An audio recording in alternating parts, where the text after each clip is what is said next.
Si quieres abrir Tekken 8 y te aparece el error, falta Microsoft Visual C Runtime en el equipo. Esto quiere decir que el Tekken 8 no tiene los archivos requeridos para ejecutar el programa, por lo que en este tutorial te enseñaremos cómo instalar el archivo no encontrado de una manera rápida y fácil.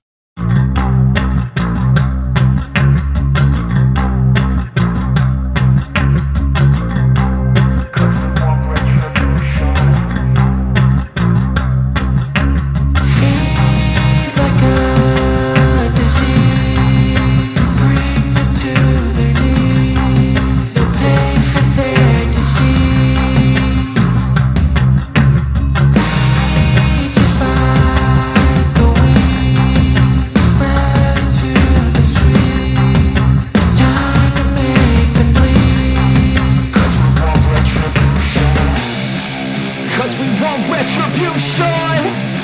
Oh yeah, we want retribution! Oh yeah, we want retribution!